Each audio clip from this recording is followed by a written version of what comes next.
Vamos a grabar. Entrar. Ah. Ok, chicos, entonces hoy día nos toca revisar el contenido de la unidad 2. Vamos a hablar sobre materia. Vamos a hablar también sobre la tabla periódica y bueno, de todo lo que involucra, ¿no? Cómo leer la tabla periódica, qué información podemos obtener de la tabla periódica y demás cositas, trucos que, bueno, podemos usar para el día de vida acá en la universidad. Entonces, vamos a comenzar con una pequeña introducción. Como todo, pues siempre tiene una pequeña introducción y también tiene un poco de contexto de la historia que ha tenido la evolución de lo que conocemos por concepto, de lo que es la materia y también, sobre todo, eh, cómo es que hemos llegado de los primeros conceptos del átomo a ordenar toda esa información y después condensarla en la tabla periódica. Ya, entonces, bueno, como muchas de las cosas en la vida, pues siempre comienza con una idea, ¿no? Y esa idea, pues, usualmente igual suele provenir de creencias tanto en su momento filosóficas o tal vez o creencias religiosas. Entonces, desde el principio, pues, varias de las teorías que se tenía de por qué se forma o por qué o cómo se ha formado en nuestra realidad las cosas que podemos observar y que podemos sentir, pues provienen desde teorías naturalistas, desde la propia naturaleza, las cosas que provienen de todo, pues viene en este caso, para Tales de Mileto, proviene de este líquido fundamental que es el agua. ¿Sí? Desde el agua, él trataba de explicar cómo es que todo provenía, cómo todo comenzó desde ahí. ¿Ok? Y así podemos ver demás filósofos de aquella época, Anaximandro, 610 antes de Cristo, cómo comenzaron a postular esta idea naturalista de que algo, una sustancia, debía de formar las cosas vivas, las cosas también inertes, ¿no? Que algo debía de formar nuestra propia realidad. Y bueno, Anaximandro propuso un término para ese algo. ¿Cuál fue? Aperion. En este caso ya no es como tal el agua, sino una sustancia que conglomeraba en la naturaleza misma de todas las cosas de las cuales después provinieron, bueno, los elementos, los propios seres humanos, los animales, los árboles, etcétera. Sin embargo, dentro de esta misma tendencia, de esta misma línea de pensamiento, siempre hay personas que tienen una idea diferente, ¿no? Siempre podemos ver ese tipo de evento, no tan solo en esto, sino también en otros temas de conversación, otros temas involucrados con ciencia, donde una persona propone algo diferente a lo que usualmente se cree o se tiene convicción de lo que es, en este caso, Demócrito, ya para el 460 antes de Cristo, propuso que la materia, que nuestra realidad no estaba formada pues por agua, ni mucho menos, sino por pequeñas unidades que no comprendíamos en aquel entonces y que llamó, de hecho, de forma curiosa, átomos, ¿no? Átomo. Entonces, vean cómo de a poco se va desarrollando el término de lo que ahora conocemos como la unidad fundamental de cualquier cosa, un átomo. En aquel entonces, pues aún se creía que estos átomos eran una unidad fundamental que no se podía dividir en cosas más pequeñas. ¿Da? Y aparte, esos mismos átomos, al no ser divisibles, debían de contener algo, pero no sabíamos qué. Por lo tanto, Demócrito propuso que estas mismas esferas o esos mismos átomos o unidades estaban vacías. Después de él, un filósofo un pensador bastante famoso, Aristóteles, propuso otra vez el tema de una teoría natural, algo mucho más abstracto sobre cómo se crearon las cosas. También decía que el universo era inmutable y que tenía un propósito. Era mucho más una teoría más filosófica del por qué se dieron las cosas y de por qué la realidad es tal como la conocemos. También se involucraron términos sobre la creación de la realidad por la interacción de los elementos que en aquel entonces pues era una de las grandes explicaciones que teníamos para poder. Es decir, que tal cosa se formó por la interacción de tal elemento con tal elemento, el agua, la tierra, el fuego, etcétera. Pero bueno, todo eso ahora ya sabemos que no es así. Pero todo este tiempo siempre conllevó un ejercicio mental sobre las cosas que teníamos certeza de que eran realmente así y aquellas que, bueno, eran más provocadas o eran más eh, influenciadas por teorías religiosas o por la misma época. Ya para 1661, es decir, pasamos desde el 300 antes de Cristo hacia el año 1661, es una cantidad enorme de tiempo para desarrollar ya una teoría robusta de lo que creíamos que conformaba la materia. Para Robert Boyle, en 1661, ya define algo que Demócrito ya lo había dicho hace muchísimo tiempo. Demócrito decía, bueno, hay una unidad fundamental que la he llamado átomos, y estos átomos es lo que nosotros contenemos la forma o la unidad que nos compone. Robert Boyle definió otro término que vamos a oír mucho, que significa elemento. Los elementos ya no es como una unidad, sino más bien hablamos de sustancias, hablamos de algo invisible y tampoco indivisible. Entonces, Robert Boyle, con este término, fundamenta la química que ahora conocemos, la química que vamos a estudiar. Para Antoine Lavoisier ya da un pasito más arriba. ¿Ok? Para Antoine Lavoisier, uno de los grandes aportes que ha tenido fue que ha creado la primera tabla periódica con los primeros elementos que teníamos conocimiento para aquel entonces. Y además, otra cosa importante es que eh, propone la ley de la conservación de la masa. Ya esta ley, tal vez la hayan escuchado también en muchas películas, que, bueno, te dice prácticamente que no puedes crear ni tampoco te puede faltar eh, materia que reaccione en un momento dado. Es decir, cualquier cosa, cualquier tipo de reacción que ustedes tengan, cualquier tipo de evento químico, tampoco, y también físico. La conservación de la masa dicta que si tienes 10 gramos al principio de algún evento, esos mismos 10 gramos se van a presentar tal vez no en la misma forma física o en la misma forma elemental, pero deben de sumar todos 10 gramos. ¿Ya? Esa es prácticamente la ley de la conservación de la masa. La materia no desaparece, tan solo se transforma. Es una forma diferente de ver algo que teníamos al principio, pero al final, cuando se transforma, la cantidad de masa, la cantidad de materia que existe viene a ser la misma. Para John Dalton, la teoría atómica es uno de los aportes que nos ha dado. La teoría atómica dicta que, bueno, estos átomos de los cuales hablaba Demócrito deben de tener una estructura, deben de tener una forma. Entonces, creíamos que era una esfera, bueno, como una esfera, ¿no? Como una pelota, que eso nos conformaba y nos unía, pero no sabíamos ni por qué nos unía y tampoco no sabíamos que esta esfera tenía partes. John Dalton también crea la ley de las proporciones definidas y múltiples. Es decir, esta ley de las proporciones definidas y múltiples es una reinterpretación de la ley de la conservación de la masa, pero ya llevada al mundo de la química.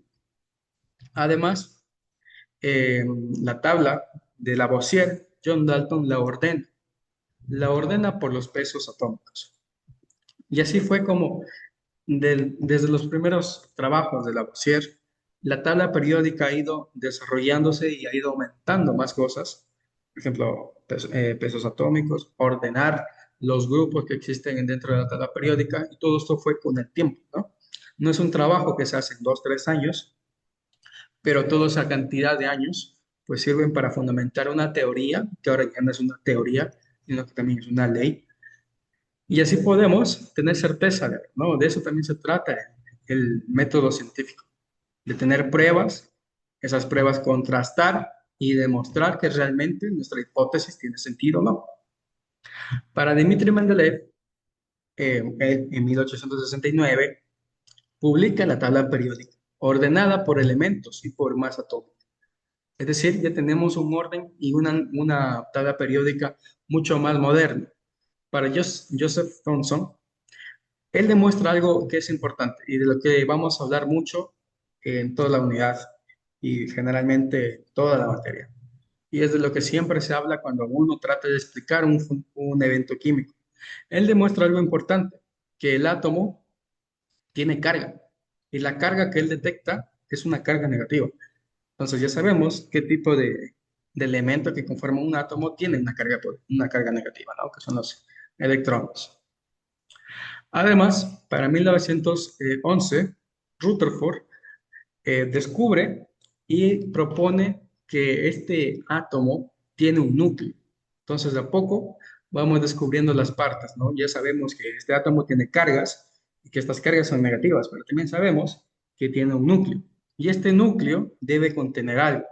Entonces, Rutherford propone que dentro del núcleo de un átomo existen cargas positivas, es decir, que da origen, o bueno, no da origen como tal, sino que hemos descubierto acá el protón, los primeros, el primer descubrimiento de los protones. Para Niels Bohr, mejora el modelo de Rutherford y además a toda esta estructura atómica, es decir, al concepto de que el átomo tiene cargas y que además tiene un núcleo, Bohr le integra un elemento clave, las órbitas cuánticas, las órbitas de bueno, las órbitas atómicas.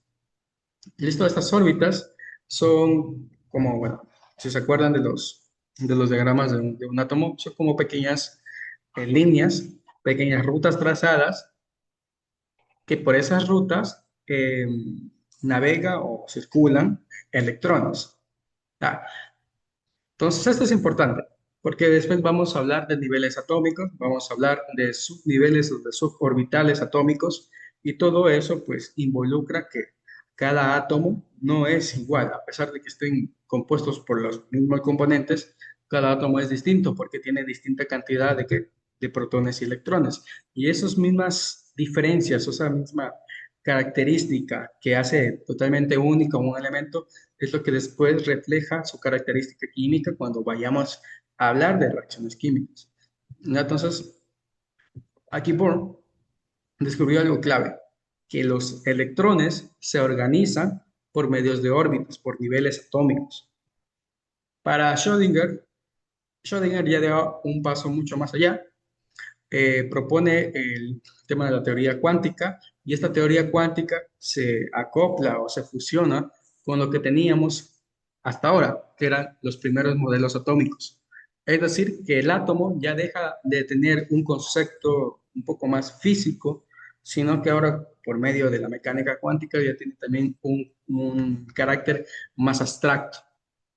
Mira, ¿por qué más abstracto? Porque, bueno, no olviden lo que dije anteriormente, que bueno, los electrones, como dijo Burns, se ordenaban por niveles atómicos. Sí, claro que sí, pero los electrones no es que tengan una ruta predefinida y que, bueno, sigan siempre la misma línea, que sigan siempre los mismos orbitales que vemos acá.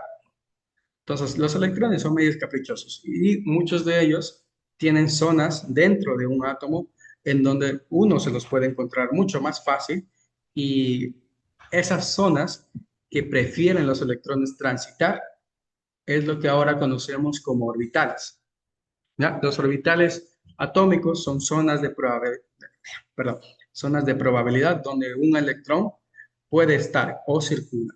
¿Ya? Y esto forma pequeñas nubes de moléculas cargadas de forma negativa, que son los electrones, y esto lo vamos a poder ver en una herramienta full chévere, que ya después tenemos allá, después se las muestro, que ejemplifica exactamente qué son los orbitales atómicos. ¿Ok?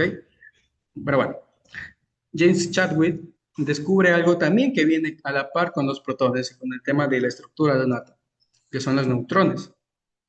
Además, caracterizó lo que era un protón, los neutrones y los electrones. Pero sobre todo lo que vamos a querer grabarnos de James Chadwick es que completó la triada que comprende todo el átomo, ¿no? Neutrón, ya está.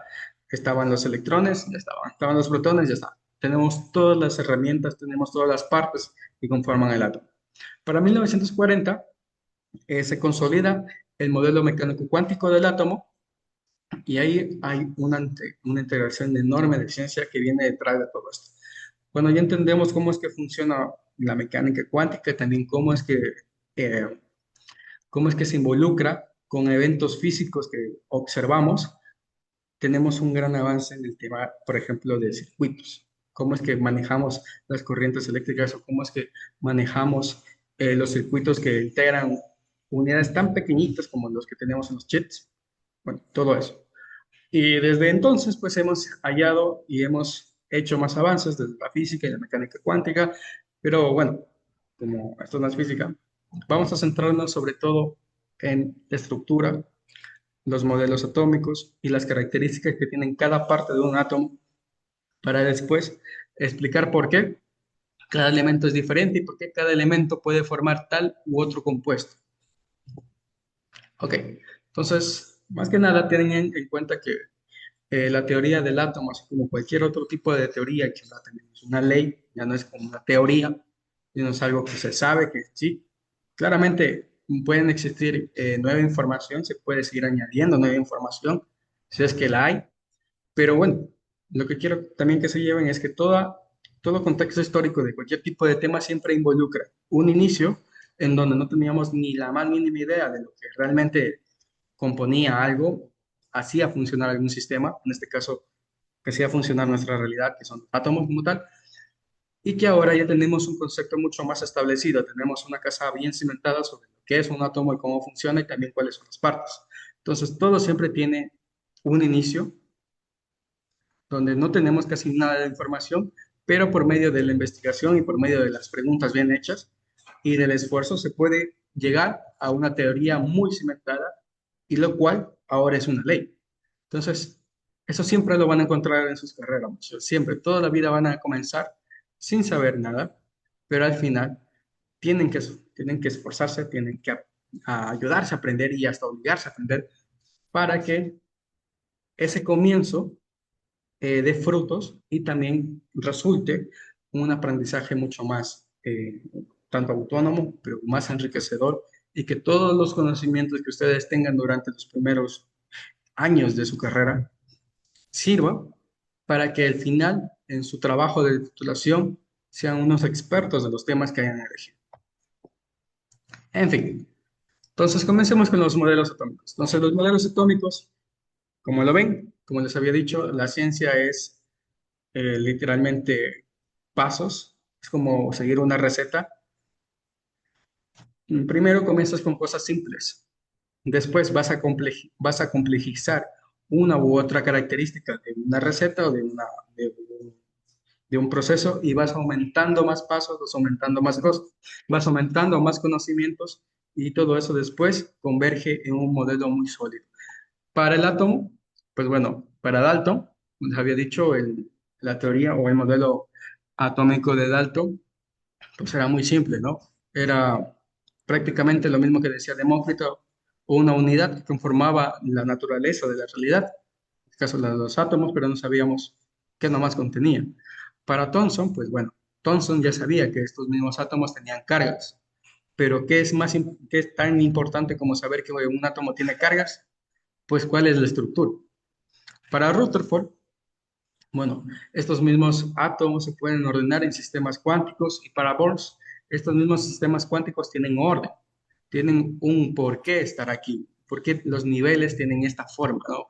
Los expresamos que los niveles cuánticos o las órbitas tienen forma circular porque es mucho más fácil comprenderlas.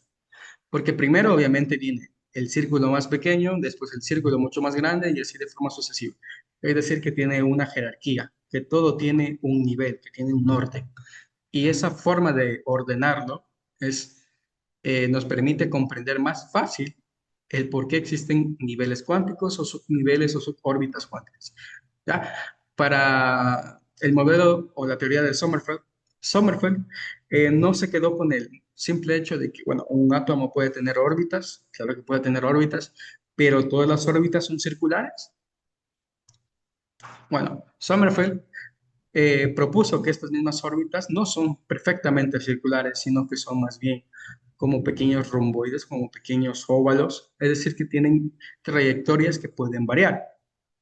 Y todo esto también se conjugó, se configuró o se hizo una mezcla ¿cómo es? Se conjugó con el modelo mecano cuántico o con la teoría de la mecánica cuántica. Entonces, todo esto siempre converge en lo mismo, ¿no? Un átomo tiene partes. Hay una parte que lo envuelve. Espérenme un ratito, muchachos, un ratito, un ratito.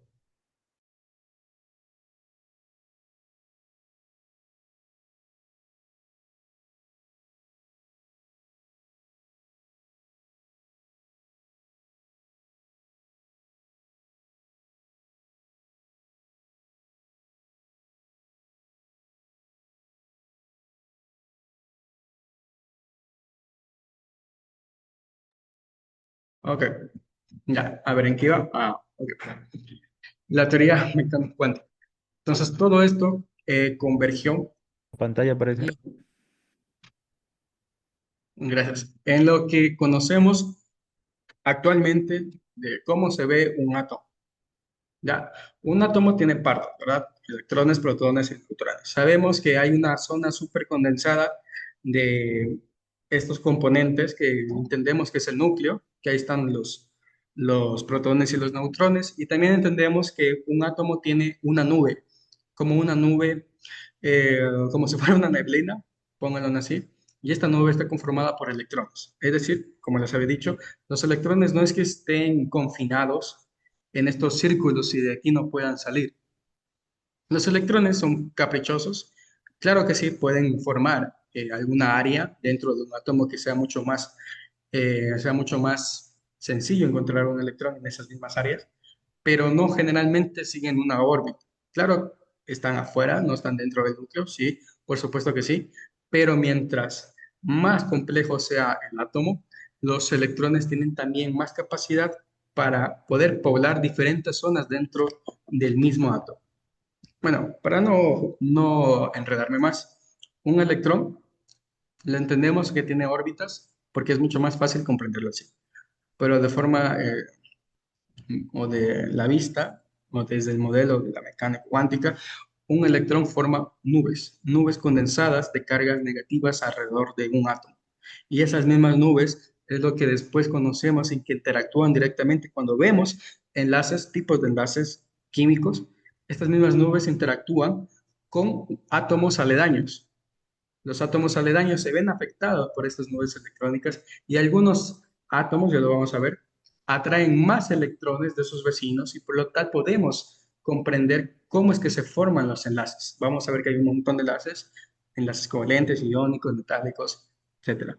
Entonces, todos esos enlaces tienen un porqué y ese porqué es porque el átomo no funciona desde la vista, bueno, no funciona desde la vista digo, general o culturalmente muy arraigada, que es esta o esta, sino que más bien es así. Es un proceso de interacción átomo con átomo medio complejo, pero al final se entiende el por qué se hace, ¿no? Porque estas nubes le dan la característica química a un componente, a un elemento. Dime, Guillermo, ¿qué pasa? Profe, si el átomo no es la partícula más pequeña, ¿cuál lo es? Bueno, aquí hay un montón de teorías, no sé, dependiendo, dicen que hay pequeñas subunidades, o sea, ya sabemos que hay partículas que son más chiquititas que un electrón, hay partículas súper pequeñitas que, por ejemplo, en el núcleo, no estoy muy seguro, hay fermiones, hay muones, hay subpartículas muy chiquititas que conforman las mismas unidades que ahorita vamos a hablar, que son los electrones, los protones y los neutrones. Entonces, de forma general, es como si la cosa más pequeña que nosotros entendemos que existe, que es un átomo, estuviera formada de cosas aún más pequeñas, que también existen, pero eso es tan difícil de verlas que literalmente nunca las podríamos haber notado. Pero ahora con todas las herramientas que tenemos, sabemos que están ahí, pero son tan pequeñas y algunas son tan inestables que desaparecen en microsegundos y es como si nunca hubiesen existido, pero están ahí. Entonces, en realidad, la realidad que tenemos, como le había dicho Alguien es dependiendo de la perspectiva que tengamos. Es muy subjetiva la realidad que vivimos. En fin, bueno, los átomos, ¿no? ¿Qué conforman los átomos? Los átomos tienen tres, la tríada, ¿no? Es como el padre nuestro, protón, electrón, neutrón. Es lo que nunca se deben de olvidar. Son las bases que fundamenta toda la química que ahora conocemos. Y más que bien, la química que nos interesa aprender. Los protones, los protones, bueno, comprenden que tienen carga positiva, ¿sí? La carga positiva aquí posee más un electrón, porque en realidad no es que tengan una carga positiva como tal. Entendemos que un átomo puede tener una carga positiva cuando le hace falta un electrón, o no cuando tiene o cuando se pega aquí una partícula positiva como tal. ¿Ya? Entendemos por positivo cuando un átomo con todos sus electrones que viene por default le hace falta uno, ya que este átomo tal vez haya interactuado por ahí con otro átomo aledaño y le haya donado un electrón. Cuando le hace falta un electrón o dos o tres, etcétera, entendemos que existen cargas positivas, que expresan que a ese átomo le hace falta X cantidad de electrones para completar toda su unidad o toda la cantidad de electrones por default que tenía. ¿Ya? Los electrones son partículas que tienen cargas negativas. Ah, no, perdón, me estoy saltando algo importante. Además, los protones de tener estas cargas positivas, entre comillas, algo súper importante para nombrar un elemento es que los protones aportan a la masa atómica del elemento. Entonces, esta masa atómica es muy chiquitita, es decir, la cantidad de masa que provee un protón es muy pequeñita, ¿ok? Muy pequeñita, se mide en unidades atómicas, es tan chiquitita, pero esa cantidad o ese aporte le da el nombre al átomo. Por ejemplo, el átomo de hidrógeno tiene solo un protón. Ese protón siempre va a estar ahí, nunca va a cambiar. Siempre va a ser un átomo de hidrógeno, siempre va a tener un protón. Y por tener un protón es un átomo de hidrógeno. Si tuviera dos protones ya sería un átomo de helio. Si tuviera tres protones ya sería un átomo de litio. Y así de forma sucesiva, para todos los elementos. Dependiendo de los protones que tenga, ¿ya? Se les da el nombre. Además, estos protones también interactúan con la fuerza nuclear fuerte la, y el electromagnetismo. Además, en conjunto con los neutrones no tienen carga como tal, pero sí aportan una pequeña cantidad de su masa a la masa total del átomo. Entonces también, junto con los protones y los neutrones, aportan su peso a la masa atómica del elemento. ¿Ya? Los neutrones interactúan con la fuerza nuclear fuerte. La fuerza nuclear fuerte y bueno, el electromagnetismo son un tipo de fuerza natural que tenemos. La fuerza nuclear está más bien involucrada ahora mismo con la cohesión de la materia, es decir, cómo es que nos mantenemos unidos si solo son cosas ahí que están como flotando en el espacio y cómo es que se pegan, cómo es que se enlazan. No hay un enlace como tal, pero esta fuerza nuclear fuerte es lo que conocemos que nos puede unir. En cambio, los electrones aquí son ¿cómo es? La oveja negra de la familia. Ya. Los electrones son caprichosos. ¿Por qué? Porque los electrones no aportan nada de masa al átomo, ¿no? O sea, tienen masa, claro, pero es tan pequeña que no le aportan casi nada. Pero los electrones son los que interactúan cuando vamos a hacer un tipo de reacción química. Cuando hablamos de reacciones químicas, los que trabajan ahí son los electrones. Ya, los electrones son los culpables que después tengamos luces neones, son los culpables de que tengamos algunos medicamentos porque interactúan. La forma en cómo interactúan es por intercambio de estos mismos electrones. Hay elementos que son más propensos a donar un electrón o a recibirlos. Y esa misma propensión, esa misma capacidad de donar o recibir electrones es lo que después refleja o entendemos que es una reacción química. ¿Ok? Entonces los electrones no aportan masa, pero sí le dan la característica química a un elemento. Ok. Ahora los átomos que van a ver dentro de su tabla periódica son átomos, bueno, son elementos que tienen todos sus electrones completos y son, ¿cómo podría decir? Los elementos o elementos idealizados. Idealizados, ¿a qué me quiero referir con eso? Es que no presentan ningún tipo de variedad. Dentro de la naturaleza hay una palabrita, en este caso son los isótopos. Los isótopos son presentaciones distintas de un mismo elemento, pero estos isótopos tienen la gran característica de que no tienen la misma cantidad de neutrones que el elemento base al cual representan. Es decir, con un ejemplo, lo que hacemos con el carbono. El carbono se utiliza para hacer dataciones de edades bueno, yo le he visto que hacen dataciones de edades para yacimientos arqueológicos, por ejemplo, con restos humanos, restos vegetales, animales. Hay técnicas mucho más precisas de datación de radiocarbono, sí, pero bueno, la datación de radiocarbono es la que más presente tengo. En este caso, esta datación de radiocarbono se aprovecha de que los elementos base que tenemos en nuestra tabla periódica tienen distintas presentaciones en la naturaleza. Algunas de estas distintas presentaciones son lo que llamamos isótopos. Isótopos son aquellos componentes o elementos que contienen misma cantidad de protones, pero diferente número de neutrones.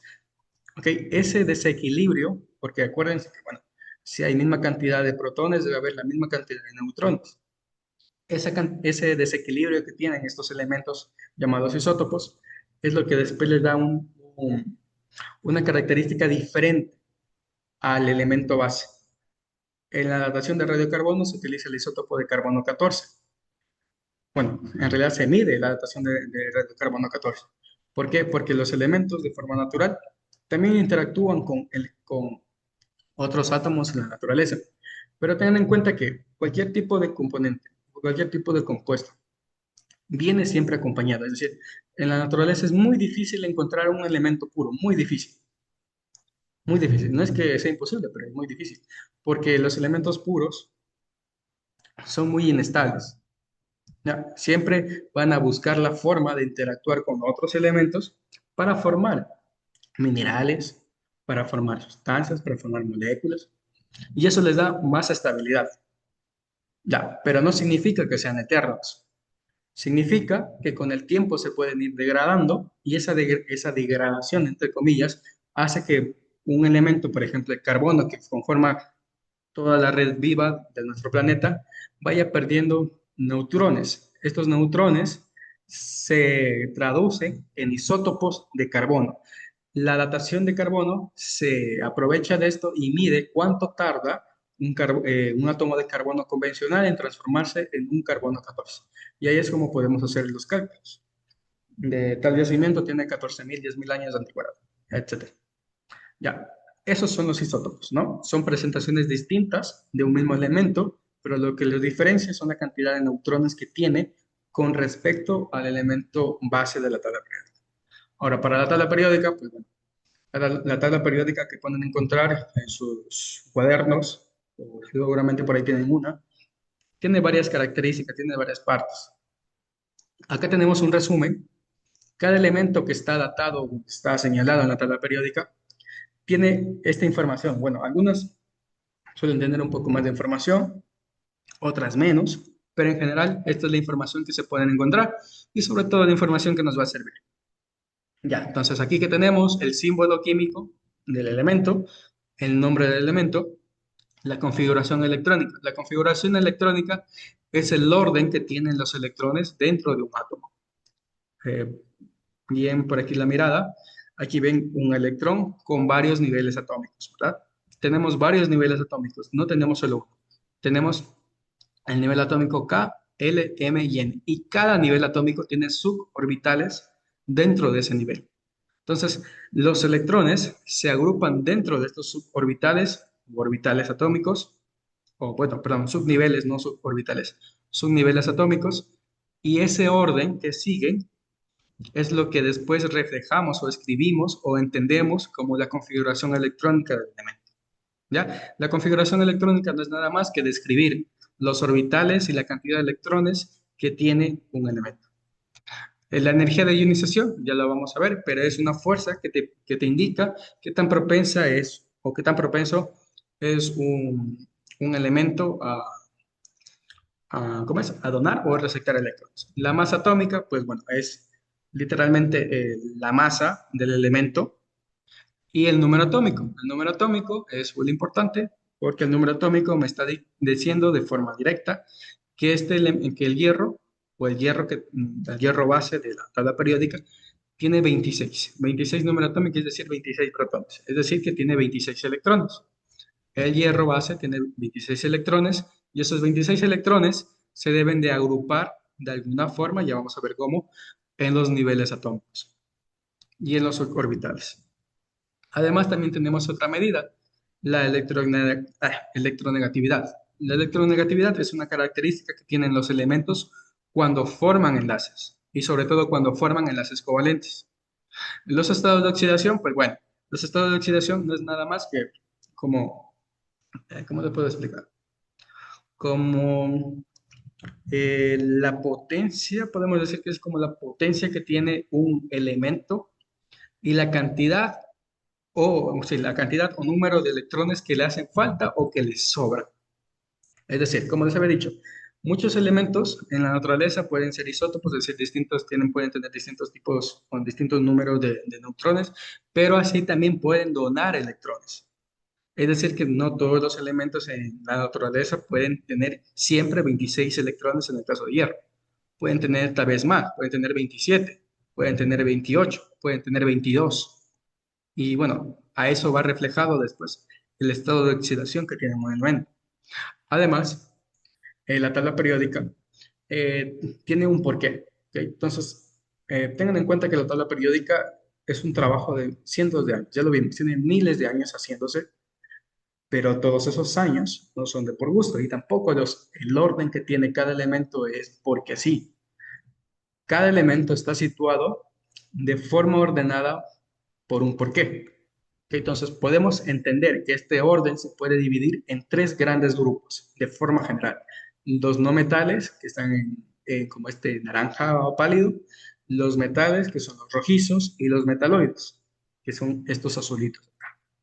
Entonces, esta es la forma más general de entender cómo está dividida la tabla periódica, pero hay otras formas que son un poquito más específicas para ciertos temas, ya vamos a ver para cuáles, pero también la tabla periódica, por tener este orden, esta forma tan definida, ya vamos a utilizarla para poder leer las características químicas de un elemento tan solo sabiendo en dónde está el elemento como tal. Y bueno, hasta acá están todo bien. ¿Vamos bien? Sí, Inge.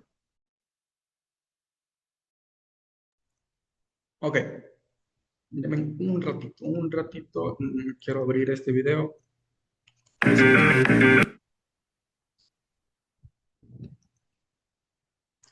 A ver, a ver.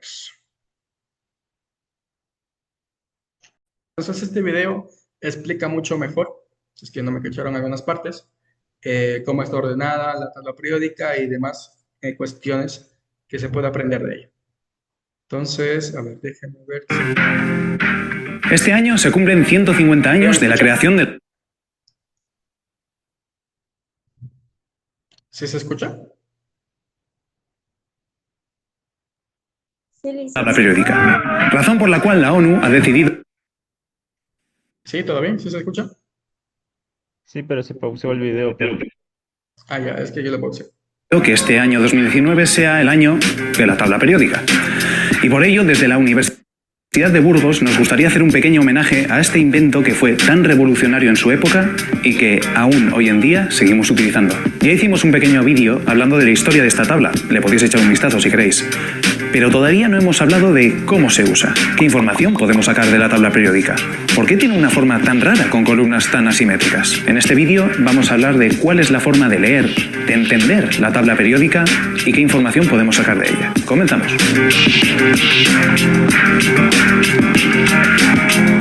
La tabla periódica es un resumen en el que nos dicen cuáles son los ingredientes que componen todo el universo, y con todo me refiero a todo, y también cuáles son las propiedades de estos ingredientes a los cuales llamamos elementos. Es importante saber que todos estos elementos están hechos de átomos, pero cada uno está hecho de un tipo de átomo distinto. Me explico. Un átomo, a grandes rasgos, es como una vaca. Tiene una parte de dentro y una parte de fuera. En la parte de dentro, llamada núcleo, nos encontramos los protones, unas partículas que tienen carga eléctrica positiva, y los neutrones, que se encargan de evitar que los protones se alejen entre sí. Por otro lado, en la parte de fuera, que llamamos corteza, nos encontramos a los electrones, unas partículas de carga eléctrica negativa que rodean al núcleo. La diferencia principal entre los distintos tipos de átomos es el número de protones. Esto es lo que nos ayuda a darle nombre a un átomo. Por ejemplo, si un átomo tiene solo un protón, independientemente de cuántos neutrones tenga o cuántos electrones, va a tener siempre el mismo nombre: hidrógeno. Si tiene 6 protones, siempre será un átomo de carbono. Y si, por ejemplo, tiene 79, será de oro. Los protones nos ayudan a bautizar a los elementos, a darles nombre. Los electrones, por el contrario, nos hablan más de su personalidad. Ya hemos dicho que los electrones se dedican a dar vueltas alrededor del núcleo, pero lo que no hemos dicho es que son más organizados de los que la gente piensa. De hecho, no se dedican a dar vueltas como pollos sin cabeza alrededor del núcleo, no. Lo hacen de forma ordenada y se ordenan ellos solos en forma de capas, como una cebolla. Y esto es clave para entender la tabla periódica. En la tabla periódica, los elementos están ordenados de menor a mayor. De esta forma, el primer elemento, el hidrógeno, solo tiene un protón y un electrón. El segundo, que es el helio, tiene 2 protones y 2 electrones. El litio, 3 y 3, 4 y 4, y bueno, así toda la tabla. Pero claro, si el orden es tan sencillo, entonces, ¿por qué la tabla periódica es tan rara? ¿Por qué algunas filas están completas y otras están medio vacías? Lo que está ocurriendo es que la forma de la tabla periódica nos está dando información acerca de cómo son esas capas en las que se organizan los electrones. Cada fila de la tabla representa una capa de electrones. Si en la primera fila solo hay 2 elementos, es porque en la primera capa que forman los electrones, la que está más cerca del núcleo, solo caben 2 electrones. Por eso los elementos que son más grandes y que tienen más electrones, como los de abajo, necesitan más capas para guardar todos sus electrones. Por ejemplo, el carbono. El carbono tiene 6 electrones. Entonces, 2 de ellos los guarda en la primera capa. Y los 4 que le quedan los guarda en la segunda capa. Por eso, el carbono es el cuarto elemento de la segunda fila, porque en la segunda capa ha guardado 4 electrones. Esto quiere decir que si cogemos cualquiera de los 118 elementos que hay en la tabla periódica, podemos saber cómo están organizados sus electrones simplemente sabiendo dónde están colocados. Y esto es súper importante, porque la configuración electrónica de los elementos nos permite predecir su comportamiento. Hay una regla de oro que nos dice que a los átomos les gusta tener sus capas perfectamente llenas, y harán lo que sea para conseguir esto. Muchas veces pensamos que los átomos tienen que tener los mismos números de protones que de electrones, por eso de que positivo con negativo se anula. Pero esto en verdad no es tan importante. Para un elemento, lo más importante es tener sus capas llenas. Pongamos un ejemplo. El flúor es un elemento que tiene 9 electrones. 2 de ellos los guarda en la primera capa, cerquita del núcleo. Y los otros 7 que le quedan, le guarda en su segunda capa. Pero hay un problema. Y es que en esta segunda capa caben 8 electrones. Y esto quiere decir que al flúor le queda solo un electrón para conseguir llenar su capa. Esto lo podemos ver porque está el penúltimo de su fila. Recordemos que las filas representan las capas. Esto no le gusta al flúor. Entonces, podemos predecir que este elemento hará lo que sea para intentar conseguir un electrón, aunque para ello se lo tenga que arrancar a otro elemento. Y lo que quiero que veáis es que, simplemente sabiendo dónde está un elemento, ya hemos podido predecir cómo se va a comportar. Y no solo el flúor, sino toda esta columna, el flúor, el cloro, el bromo y el yodo, todos esos elementos se encuentran en la misma posición que el flúor, que les queda un solo electrón para completar su capa. Entonces podemos predecir que todos los elementos de esta columna se van a comportar igual. La tabla periódica es un resumen prácticamente perfecto de las propiedades de los elementos, de los ingredientes del universo. Y la gran genialidad de esta tabla es la que hemos comentado, que simplemente sabiendo dónde está colocado un elemento, podemos predecir el resto de sus propiedades. Y es que si un invento se sigue utilizando 150 años después de su creación, será por algo. ¿Por qué?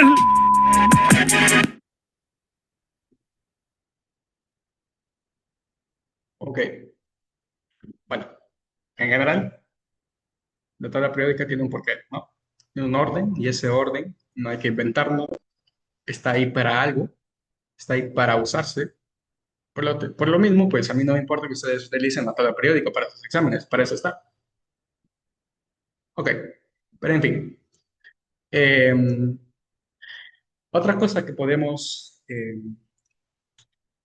predecir, como lo dijo el chico en el video, tan solo sabiendo en qué orden o en qué posición está un elemento, son las características, o mejor dicho, los términos que utilicé al momento de escribir al, al hierro hace dos slides sobre su energía de ionización, su electronegatividad y dos conceptos nuevos, que es el radioatómico y la afinidad electrónica, perdón. Entonces, ¿qué es la energía de ionización? ¿Qué carajo es eso? La energía de ionización es la cantidad de, digamos, potencia, o no quiero decirle potencia, porque es más como para la industria, sino energía, digamos energía, para no decir energía dolosa, para energía, para que el átomo, o bueno, no tan solo el átomo, sino tal vez un átomo aledaño, pueda remover un electrón. Es decir, la energía de ionización es la cantidad de energía, la cantidad de potencia que necesito para que un electrón de mi orbital salga. Esa es la energía de ionización. Es decir, que mientras más grande sea la energía de ionización para un elemento, es mucho más difícil que un electrón salga de un orbital de ese elemento.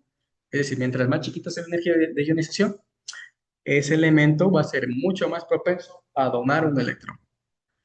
Ya. ¿Y para qué nos sirve la tabla de acá? ¿Para qué nos sirven todas estas flechas? Estas flechas me dicen qué tendencia tiene todas estas características químicas de los elementos, porque, como les había dicho, la tabla periódica tiene un porqué. Entonces está tan bien ordenada que tan solo siguiendo estas tendencias uno ya puede predecir qué elemento es mucho más factible que reaccione más violento porque tiene mucha energía de ionización o muy poquita energía de ionización o tiene mayor afinidad electrónica, etcétera, etcétera, etcétera. Ya, entonces, la energía de ionización. Acá me dice que tiene una tendencia de izquierda a derecha. Es decir, que mientras más a la derecha vaya de mi tabla periódica, más grande va a ser mi energía de ionización. Acá que dice, la energía de ionización también crece no tan solo de izquierda a derecha, sino de abajo hacia arriba. Es decir, que todos mis elementos que estén del lado derecho superior de mi tabla van a tener una energía de ionización mucho más grande que todos los elementos que estén a la mitad de mi tabla periódica y así como en extremo izquierdo de mi tabla periódica. Para la afinidad electrónica es la cantidad de energía que libera un átomo cuando gana un electrón. Entonces, cuando un átomo quiere ganar un electrón, por ejemplo, en este caso, para los elementos que están antes de los gases ideales, que es justamente la penúltima fila, es esa de aquí. Todos estos de aquí deberían tener una cantidad de afinidad electrónica muy grande, porque, bueno, la energía que poseen estos átomos o la cantidad de energía, de hecho, que pueden liberar al ganar un electrón es muy grande, porque es mucho más fácil ganar un solo electrón que ganar dos, ¿verdad? Entonces, más o menos por esa lógica va. ¿Cuánta energía necesito para ganar o completar todos los electrones que necesito para llenar por completo mis niveles atómicos y ser un elemento estable? ¿O cuánta energía necesito para donar un electrón y llegar a esa estabilidad? Bueno, tengan en cuenta, como les habían escuchado en el video, un átomo, bueno, un elemento, ya para no decir solo átomos, siempre va a tender a estar estable. ¿Qué necesita un elemento para estar estable, para estar completamente tranquilo, entre comillas, estable? ¿Qué necesita? Pues es llenar todos sus niveles o sus orbitales de energía con los átomos necesarios. Entonces, hay elementos que tienen mucha cantidad de electrones y que en realidad a ellos les sobra y es más factible para ellos donarlos que recibir la cantidad faltante para llenar un orbital vacío. Hay otros elementos que son todos los no metales, que ellos se comportan de forma diferente y que es más fácil para ellos recibir electrones que donarlos, ¿ya? Algunos es mucho más fácil tratar de robar esos electrones que les hacen falta para poder completar todos sus orbitales, ¿ya? Bueno, y la afinidad electrónica, como les había dicho, tiene una tendencia. Esa tendencia es exactamente la misma tendencia que la energía de ionización, es decir, que va a crecer de izquierda a derecha y de abajo hacia arriba, ¿vale? El radio atómico. El radio atómico es la cantidad o la medida, la distancia que existe entre el átomo de un elemento hacia los electrones de valencia de ese mismo átomo. Acá hay otro término nuevo, que son los electrones de valencia. Los electrones de valencia son los electrones que están en los orbitales más alejados del núcleo. Y esos orbitales que están alejaditos del núcleo o los más exteriores son los que realmente interactúan con otros elementos y los que producen una reacción química. De hecho, los electrones de valencia son la causa de por qué tenemos o por qué reaccionan los elementos como tal. ¿Ya? Es súper importante eso. Los electrones de valencia son aquellos que interactúan con reacciones químicas, con cualquier tipo de reacción química. Y el rayo atómico, a diferencia de la energía de ionización o la afinidad electrónica, no crece de izquierda a derecha, sino que crece de derecha a izquierda y también de arriba hacia abajo. Es decir, que todos los elementos con un gran radio atómico, es decir, con una gran cantidad de espacio entre el núcleo y sus últimos orbitales, son todos los elementos que están justamente del lado izquierdo inferior de la tabla periódica. Es decir, que todos estos elementos que están aquí, todos estos de acá, van a tener un radio atómico muy grande.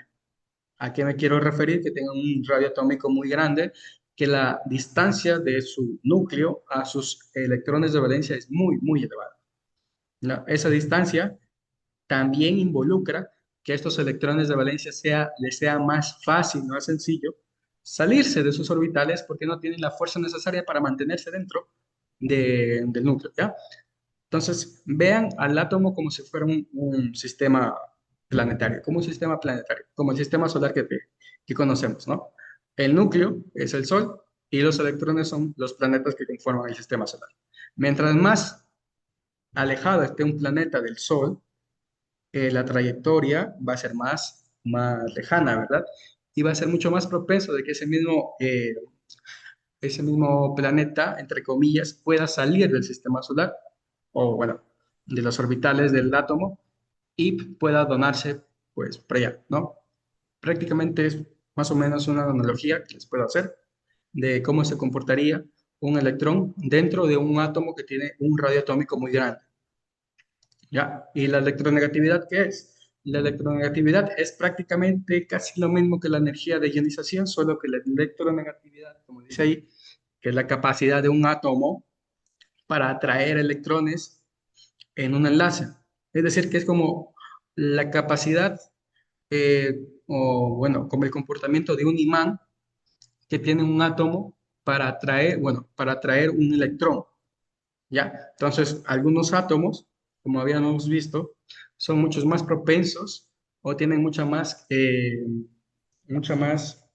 predilección a jalar o a robar electrones de átomos vecinos para poder completar todos sus niveles de energía con sus átomos.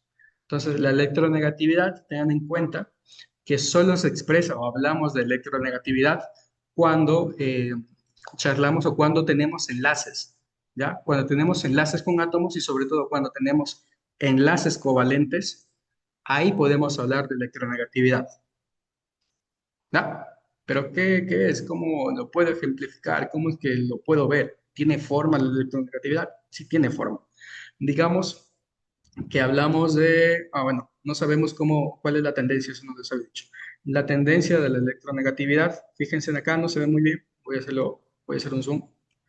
La electronegatividad crece de izquierda a derecha, ¿ya?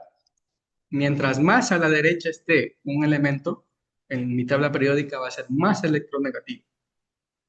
Es decir, que va a tender a ser o a tener una capacidad como de un imán mucho más fuerte que atraiga electrones. Es decir, que todos los no metales que están justamente al lado derecho, todo esto de aquí, tienen una electronegatividad muy grande cuando están dentro de un enlace covalente. ¿Ya? ¿Pero qué es un enlace covalente? Un enlace covalente es cuando un átomo X con otro átomo X forman un enlace, pero este enlace se ve o se entiende que es una distribución equitativa de los electrones de este átomo de aquí y de este átomo de aquí. Es decir, que la cantidad que comparten en electrones el átomo A y el átomo B es la misma. Ya se da, se da un intercambio equitativo de cargas eléctricas, es decir, un intercambio equitativo de electrones. Ese intercambio equitativo produce un efecto llamado electronegatividad, que significa que uno de estos dos átomos, que en este caso es el B, va a tener más electronegatividad porque, por ejemplo, este átomo es el flúor, que es el elemento más peligroso del tabla periódico, el cloro. Entonces, el flúor y el cloro, como están justamente en esta sección de acá, van a tener una electronegatividad muy grande. Es decir, que van a jalar los electrones de mi átomo A y todo eso se produce o se puede entender como si todos los electrones del átomo A se estuvieran chupando para acá, que estuvieran yendo para el lado derecho.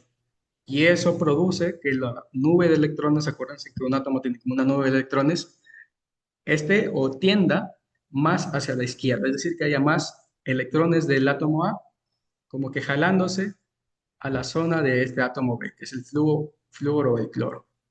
Ya. Es como un imán, ¿no? Que jala. Eso prácticamente es la electronegatividad.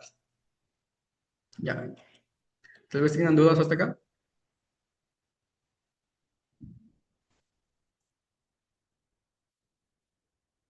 Ok. Bueno, ¿y para qué me sirve entender qué es la electronegatividad, qué es la afinidad electrónica, qué es la energía de ionización? Pues bueno, y sobre todo para ustedes, para los chicos de electromecánica y también para los chicos, perdón.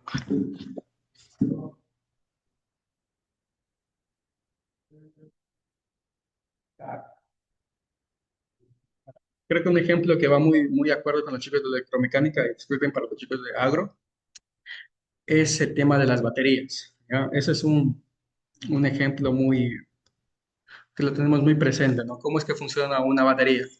Una batería no es nada más que un intercambio de electrones que produce una corriente, o bien para guardar esta potencia que tiene una batería, la corriente eléctrica, o para transmitirla. ¿Ya? ¿Y qué creen ustedes que es más importante en una batería? Que el componente que utilicemos como aceptor de electrones pueda donar electrones fácilmente o que los acepte y no los done. Que pueda donar. Exactamente. Entonces, ¿cómo es que tenemos una corriente eléctrica si mi material que utilizo como donador de estos electrones no me permite? Entonces, ¿qué tipo de elemento creen ustedes viendo la tabla periódica que sería mucho más, o que, bueno, que facilitaría hacer una batería? ¿Qué elemento ustedes utilizarían para hacer una batería de todos los que están aquí? Como aceptor de electrones, como donador de electrones, disculpe. ¿Qué elemento funcionaría aquí muy bien como donador de electrones si vamos a hacer una batería?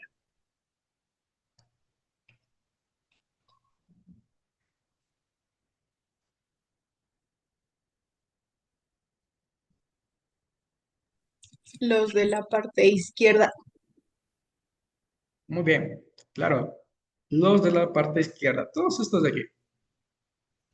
¿Por qué? Porque, bueno, fíjense que justamente todos estos elementos son metales. ¿Va? Los metales, lo bueno de ellos es que son muy despreocupados, tienen tantos electrones que a ellos les da igual regalar un electrón y están bien.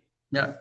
Es decir, que, ¿qué tipo de característica química le podríamos dar a un elemento de tipo metálico? La característica química que le podríamos dar a este elemento, a un elemento metálico, es que tiene energías de ionización y afinidades electrónicas muy chiquititas. ¿Ya? Hay que guiarnos de este gráfico. La energía de ionización, la afinidad electrónica son muy pequeñas para toda la zona inferior izquierda, que es justamente todo esto de acá. Y acuérdense, ¿qué era la energía de ionización? Es la energía que se necesita para remover un electrón.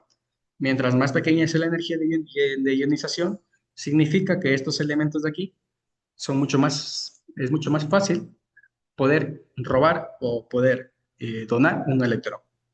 Por ejemplo, aquí está el litio. Y todas las baterías modernas tienen litio, porque el litio tiene apenas 3 electrones y esos electrones, uno de ellos, de hecho, el único electrón que tiene en su segundo orbital, puede donarse fácilmente a otro átomo, porque es más fácil para el átomo donarlo, el átomo de litio, que recibir otro electrón. O asimismo, como ya vamos a ver, el segundo orbital que tiene el litio permite tan solo 2 electrones en ese orbital. Es decir, que el litio puede o bien donarlo o puede bien recibir otro electrón sin problema. Entonces, por eso es tan útil, tan buscado y tan minado para hacer baterías. Ok, entonces, Dicen, ajá, con eso es lo que se hacen las baterías que se recargan, ¿no? O sea, esas pilas recargables. esas baterías mueven los Teslas que tienen los gringos. Entonces, son tan buenas que yo tengo mi teléfono, tiene batería de litio, mi laptop tiene batería de litio. Y estoy 100% seguro que sus computadoras o teléfonos también tienen batería de litio. Entonces, fíjense cómo tan solo sabiendo estas características de los elementos, ya podemos pronosticar cuál de todos de ellos podría servirnos para una aplicación en concreto, por ejemplo. ¿Claro? O qué tal si queremos hacer un panel solar. Si queremos hacer un panel solar, ¿qué tipo de elemento nos serviría más? Un elemento que acepte y que necesite tanto receptar electrones para poder guardar todos esos electrones en sus últimos orbitales o que pueda donarlos. Que acepte, que pueda mantener. Donarnos. Ok, entonces, ¿qué hace un panel solar? Un panel solar prácticamente recepta, es como una hoja, ¿no? Es como una hoja, recepta la luz del sol y esa luz del sol después se convierte en energía, ¿no? En un tipo de corriente. Entonces, ¿qué es lo que necesitaría yo para ese tipo de instrumento? Que el material que esté recibiendo esa corriente le sea muy fácil poder aceptar toda esa corriente eléctrica y que no desperdicie nada. Entonces, yo buscaría un elemento el cual le haga falta muchos electrones eh, para llenar sus últimos orbitales y así pueda receptar esa energía que proviene de la luz solar y así guardarla. Entonces eso podríamos hacerlo tan solo viendo la tabla periódica y por ahí pronosticando qué tipo de elemento podríamos usar. Ok, bueno, como les había mencionado antes, la tabla periódica viene ordenada ya por default. Hay formas distintas de ver cómo está ese orden, cómo es que viene ordenada, o bien pues los 3 grupos que teníamos acá, que son metales, metaloides y no metales, pero también podemos verlo por bloques. Los bloques que algunas tablas periódicas tienen nombradas son 4. El bloque S, el bloque P, el bloque D y el bloque F. De la forma en como yo les dije, es el orden que tiene cada bloque. Primero es el bloque S, segundo es el bloque P, tercero el bloque D y cuarto, último, el bloque R. ¿Qué significa el S? ¿Qué significa la S, la P, la D y la F? Eso significa un tipo de orbital atómico, ¿ya? Un tipo de orbital atómico. O en otras palabras, como está aquí, un subnivel atómico. ¿Listo? Entonces recuerden que un átomo es como una cebolla, como decía Short. Los ogros son como cebollas, ¿no? Porque tienen capas. Entonces prácticamente un átomo es un ogro que tiene capas y cada capa tiene subcapas, ¿ya? Entonces las capas de este átomo son llamados niveles atómicos, ¿ya? Niveles atómicos, un ratito, a ver, un lápiz. Ya. Entonces, estos niveles atómicos, que lo podemos entender también como un cable, un átomo es como un cable que viene revestido. El revestimiento exterior de ese cable son los niveles atómicos. Los niveles atómicos son varios. Aquí yo he enumerado uno, el primer nivel atómico es K, el segundo nivel atómico es L, y así de forma sucesiva, M, N, O, P, Q. Ya. Y cada nivel atómico tiene capas, puede tener capas más pequeñitas, que entendemos que son subniveles atómicos, que es todo lo que está aquí. Y estos subniveles atómicos, como les había dicho, también se llaman orbitales. ¿Ya? Les dicen más orbitales que subniveles atómicos, así que grábense en esa palabra. Orbitales es igual a subniveles atómicos. ¿Cuántos subniveles atómicos existen?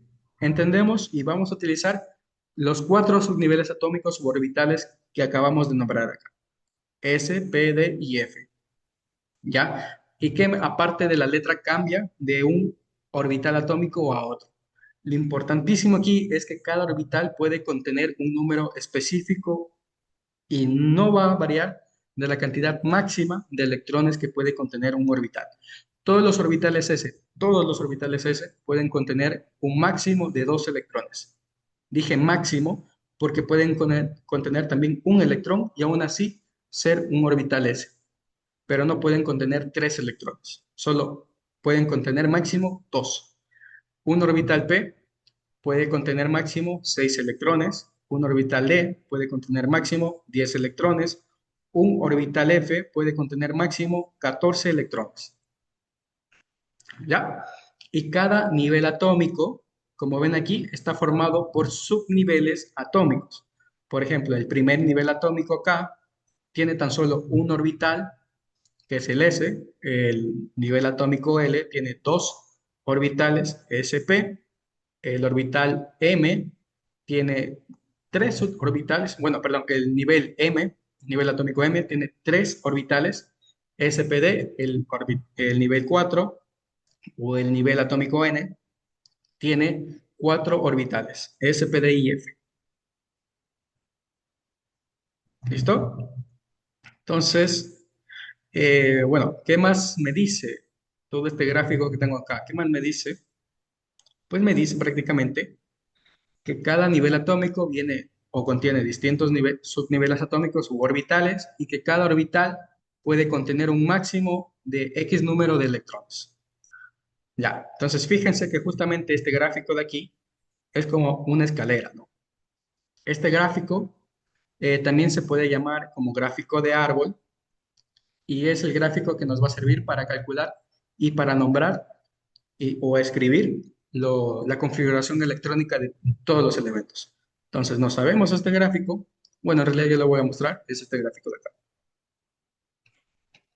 Si no sabemos este gráfico de aquí, este de acá,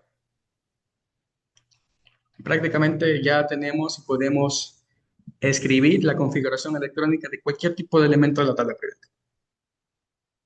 ¿Ah? ¿Cómo lo hacemos? O mejor dicho, ¿cómo se escribe? ¿Cómo se escribe? Un ratito. ¿Cómo se escribe la configuración electrónica de un elemento?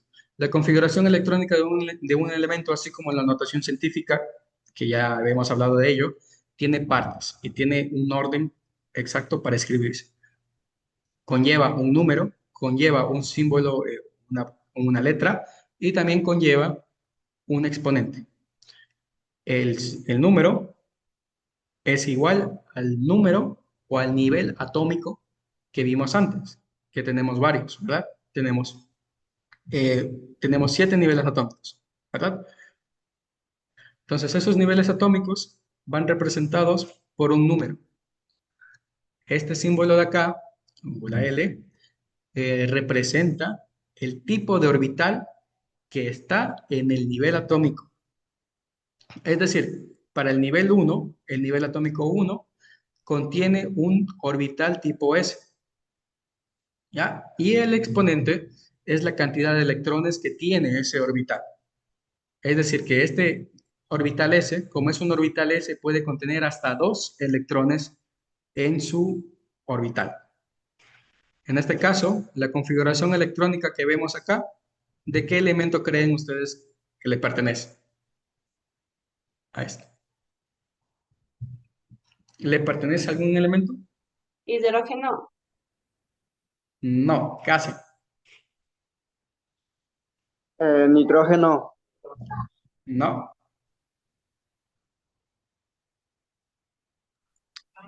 Del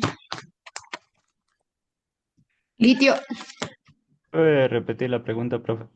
Mucho. Te pasaste con el litio. Antes del litio. ¿A qué? Esta configuración electrónica que vemos aquí, 1 orbital s elevado a 2, ¿a qué elemento de Helio. la tabla periódica le pertenece? El helio. Esto le pertenece al helio. Helio. El helio tiene número atómico 2, es decir, que tiene 2 electrones, y esos electrones se tienen que acomodar en un orbital. Aquí también vemos que en la tabla periódica, justamente el helio está en la primera fila, es decir, que tiene o se encuentra, o que su nivel atómico le corresponde al primero. Entonces, primero, que es el nivel atómico, o el 1. ¿Y qué tipo de orbitales hay en el primer nivel atómico? Solo hay un orbital, que es el s. El s, ¿cuántos electrones máximo puede tener? Puede tener 2. Y justamente mi elemento tiene 2 electrones. Entonces escribo el 2. ¿Cuál es la configuración electrónica del helio? 1s elevado al cuadrado. Si fuera, en vez del helio, diría lo que dijeron al principio, hidrógeno. El hidrógeno solo tiene un electrón. Por lo tanto, mi configuración electrónica, ¿cómo la debería describir? 1s, 1. Ajá, 1s1, exacto. ¿Por qué? Porque el hidrógeno sigue estando en el primer nivel atómico. El primer nivel atómico tiene solo un orbital, el s, y aparte los electrones que tiene mi hidrógeno solo es uno. Entonces no debería escribir acá 2, porque mis electrones del hidrógeno solo es uno. Entonces, en vez del 2 escribo el 1 y me quedaría 1s elevado a 1, la configuración electrónica. ¿Listo? Ya, entonces lo que no se deben de olvidar también es que la tabla periódica tiene una forma de leerse. Ya, esa forma de leerse es así. Es como un libro. Se lee de izquierda a derecha, de forma ordenada. Es decir, que los primeros elementos que van a encontrar va a ser el hidrógeno, el helio, después viene el litio, el berilio, el boro, el carbono, el nitrógeno, y de forma sucesiva. ¿Ya? Esa es la forma correcta en la que deben de leer una tabla periódica. Y esa forma correcta les va a servir muchísimo cuando vayan a escribir la configuración electrónica de cualquier tipo de elemento. ¿Listo? Ok. Si tienen alguna duda. Si tienen tal vez alguna duda, me la hacen.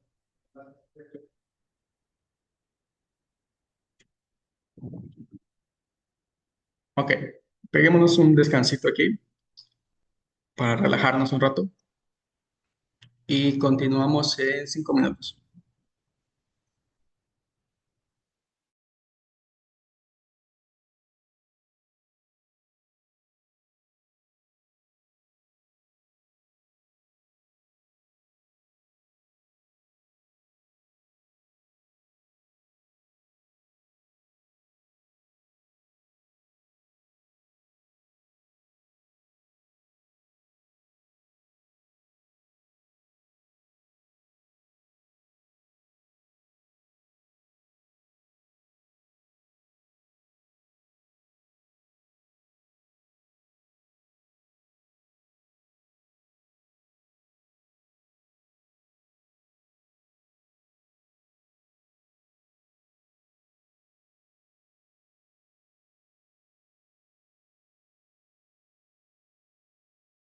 Día estaba viendo mi noticiero favorito. Ese día estaba viendo mi noticiero favorito.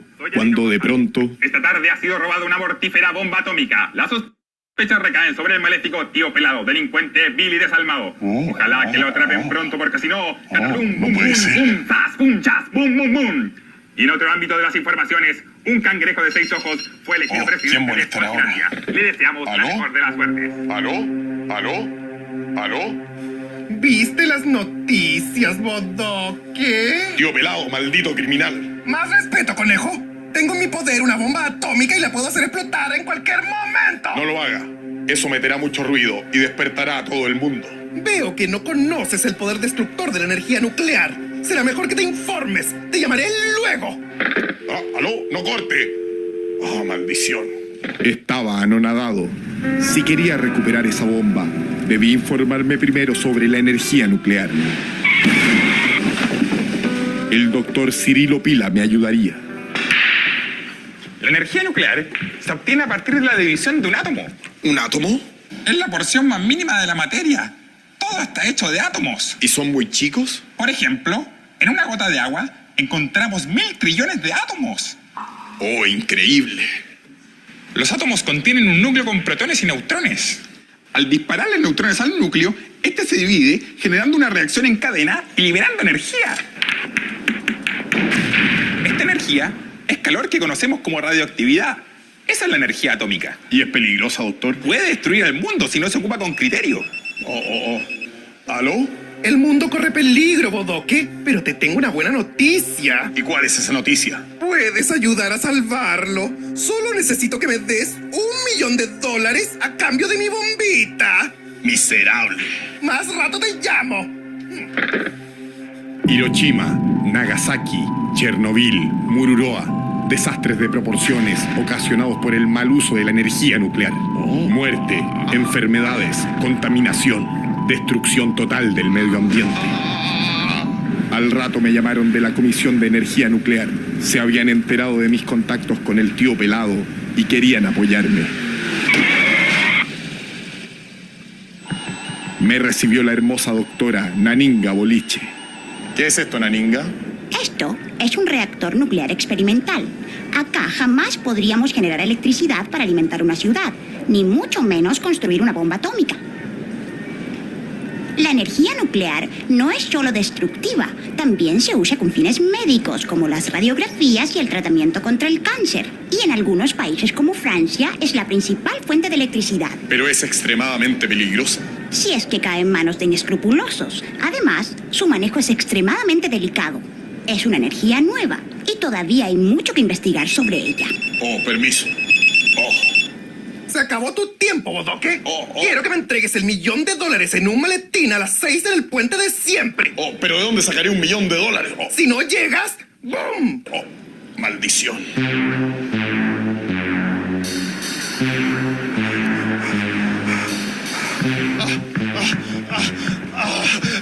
¿Trajiste mi millón? No, pero le traje un hermoso maletín de cuerina. ¿Un maletín? Gracias, Bodoque. Se verá hermoso junto a mi colección de maletines. Y una pregunta. ¿Qué pretendes hacer con la bomba? La pondré en un lugar seguro para que nadie haga estupideces con ella. Bueno. La energía nuclear tiene riesgos y beneficios. Puede salvar vidas y destruir a la humanidad. Aún no se conocen absolutamente las consecuencias de su manipulación y hay muchos locos con poder dando vueltas por ahí. ¿Qué hacer con ella? El futuro nos dará la respuesta que hoy desconocemos. Buenas noches, Fombita. Duerme bien y trata de no roncar mucho para que no explotes.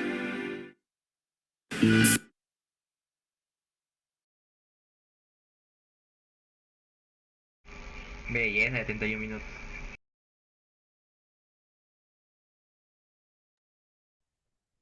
Otra aplicación, bueno, otra cosa que tenemos, sabiendo pues cómo funciona en la materia, ¿no? Cómo es que, entendiendo cómo, de qué se compone el átomo, pues podemos hacer cosas tan descomunales, destructivas o beneficiosas como la energía atómica. Bueno, en fin. A ver, siguiendo el hilo, a ver, para no pasar mucho tiempo. Ok. Vamos a usar el árbol, el gráfico de árbol que tenemos acá. para poder escribir la configuración electrónica. Digamos que queremos hacer la configuración electrónica o escribir la configuración electrónica de la plata. Ya. Entonces, el átomo de plata, según la tabla periódica, me dice que tiene un número atómico igual a 47, ¿verdad? Por lo tanto, va a tener 47 electrones. Ya. Mi tarea acá es ver cómo se arregla o cómo es que, sí, cómo se arreglan los electrones, estos 47 electrones, en todas las capas de mi átomo de plata. Para ello, utilizaré este gráfico de acá para saber cómo lo hace. Ya, entonces hay que recordar el número 47 y sabemos que el número 47, bueno, los 47 electrones se tienen que arreglar de alguna forma dentro de todas las capas de este átomo. Para ello, el gráfico me dice que el orden o la dirección en la que debo o en la que se llenan los orbitales de cualquier átomo es en diagonal hacia la izquierda, ¿no? Diagonal izquierda inferior. Es decir, que el primer orbital que va a llenar un átomo o un par de átomos en cualquier átomo, bueno, perdón, un orbital que va a llenar dos electrones, un par de electrones en cualquier tipo de átomo, va a ser el orbital 1s, ¿no? Así. Entonces ese es el primer orbital que tenemos. También va a ocupar este de aquí, va a ocupar este de acá, va a ocupar este de acá y seguramente también va a ocupar este de aquí. Ya. ¿Cómo sé qué diagonal rayar, qué diagonal tomar? ¿Cómo sé esto? Bueno, lo único que se tienen que fijar, en este caso, como ya está todo ordenado en orbitales, bien hecho, tienen que fijarse en los exponentes. Recuerden que los exponentes significa la cantidad de números, bueno, la cantidad de electrones que contiene un orbital para sí mismo. Entonces, los primeros orbitales pues siempre van a tener dos electrones porque son orbitales S, pero como ven, si es que vamos bajando, bajando y bajando, va aumentándose más orbitales distintos, S, P, D y F. Entonces, ¿cuántos orbitales voy tomando hasta aquí? Voy tomando 1, 2, 3, 4, 5, 6, 7, 8, 9. 9 orbitales. ¿Cuántos electrones caben en esos 9 orbitales? Cuento los exponentes. 2, 2, 2, 2 y 2 serían 3, 4, 5, 10, 10, 16, 22, 28, 28 más 10, 38. Hasta aquí voy 38 electrones ocupados. ¿Cuántos electrones tiene mi plata? Tiene 47. ¿Cuántos me hacen falta? Me faltan 9 más. Entonces debo tomar, ¿cuántos orbitales debo de tomar? ¿Debo tomar el orbital D, el P y el S? ¿O cuál de ellos debo tomar según la diagonal que está aquí? El 4. El 4. D. El D. Ok, debo tomar el orbital D, que está en el nivel 4, pero ¿cuál es el exponente que debería tener mi orbital D? Es el 10. 10. 10. Es 9. 10, mujer. Es 9 porque fíjense que hasta aquí, los orbitales que ocupé me suman todos los electrones que ocupan, bueno, todos los electrones que están dentro de esos orbitales, un total de 38. ¿Cuánto me hace falta para llegar al 47? 9. Es decir, que mi primer orbital que está aquí, que es el D, el 4D, debería tener dentro de sí mismo 9 electrones. 9 electrones de valencia. Vale, ya vamos a ver cuáles son los electrones de valencia después. Entonces, estos son los orbitales que debería describir. ¿Ya? Todos estos de acá, más el 4D elevado a 9, porque son los 9 electrones que me hace falta para llegar a 47. Ya, entonces sabiendo eso, lo único que me hace falta es escribir. ¿Ok? Entonces, ¿cómo lo escribo? Hay dos formas de escribir. Una que es la forma más tediosa, la más larga, y otra forma que es la resumida y la más práctica. Vamos a hacerla de ambas formas. La forma más larga me dicta que debo describir cada orbital que he utilizado para llenar todos los electrones que tiene mi átomo. Es decir, siguiendo el mismo orden, la misma tendencia, es decir, en diagonal hacia abajo, voy a escribir todos los orbitales que me aparecen en ese sentido, es decir, en diagonal hacia abajo. Por lo tanto, mi primer orbital que debo de escribir sería el 1s elevado al cuadrado, que está aquí. El segundo orbital sería el 2s elevado al cuadrado. Uy. Mi tercer orbital sería 2p elevado a 6. El tercer orbital sería este, 3s2. El cuarto, 3p6. 4s2. De ahí viene 3 de 10. 4p6. Y 5s2.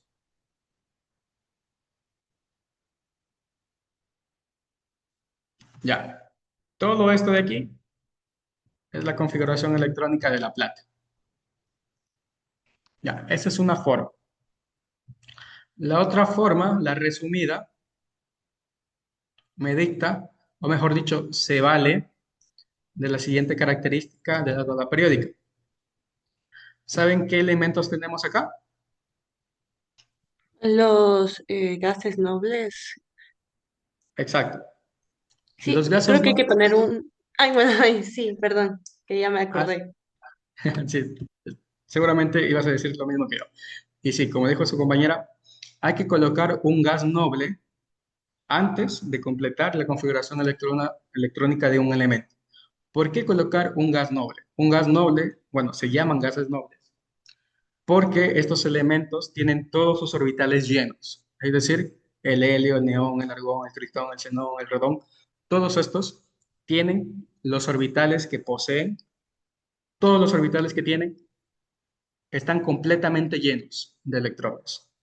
Es decir, que no le falta ni uno. ¿Tá? Por eso son gases nobles.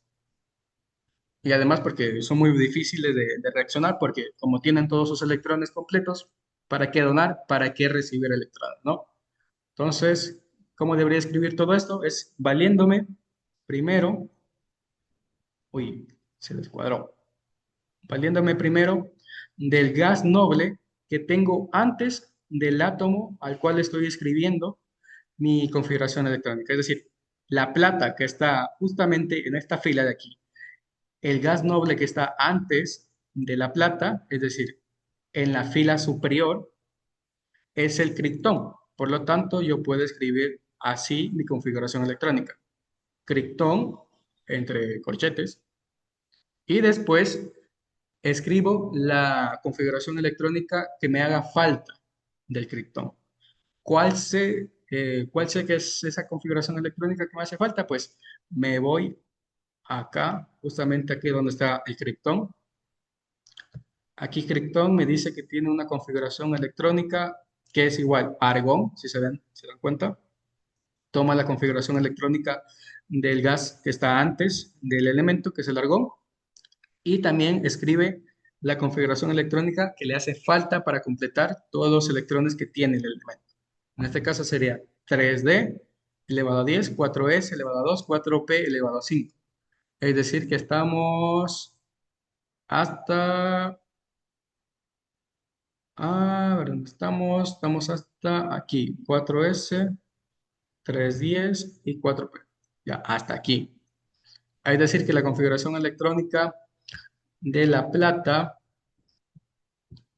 debería ser de la siguiente forma. Ya, 4D elevado a 10 y también debería estar el último elemento que tenemos acá. Este era 5S elevado a 2.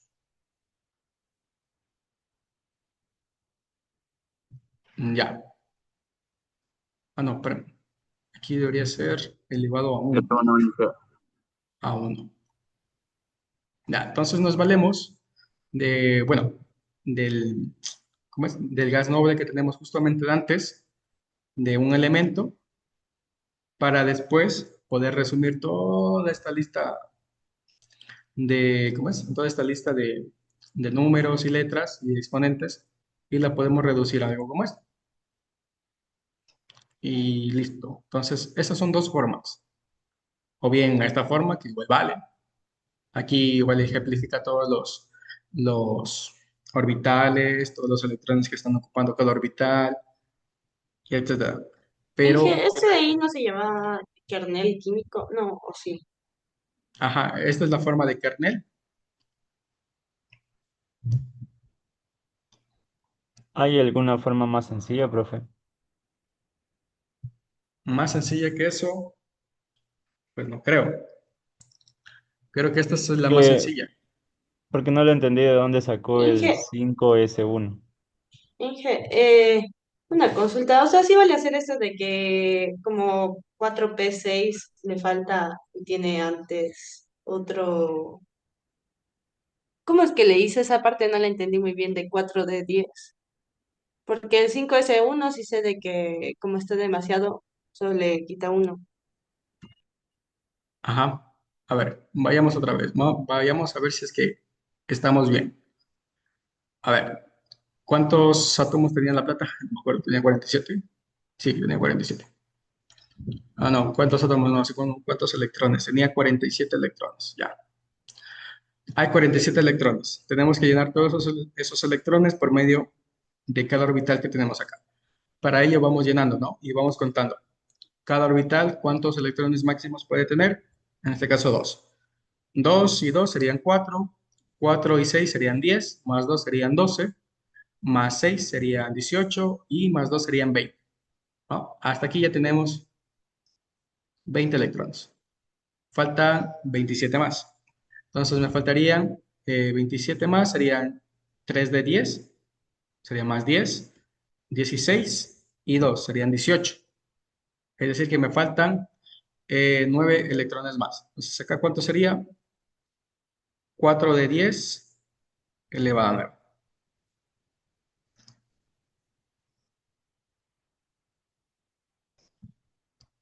¿Ok? Entonces, de esta forma podríamos ir, bueno, si es que queremos seguir contando electrones y ya no tenemos la plata, sino tenemos, no sé, un elemento más pesado. Digamos que tenemos no sé, a ver, el cadmio. Digamos que tenemos el cadmio. El cadmio tiene 48, ¿no? Entonces tenemos un electrón más acá. Por lo tanto, podríamos seguir aumentando, ¿no? Pero como solo es un electrón más y justamente estamos en esta orbital de aquí, podríamos colocar 4d10 elevado, no, 4d elevado a 10. Y ya completamos los 48. ¿Ok?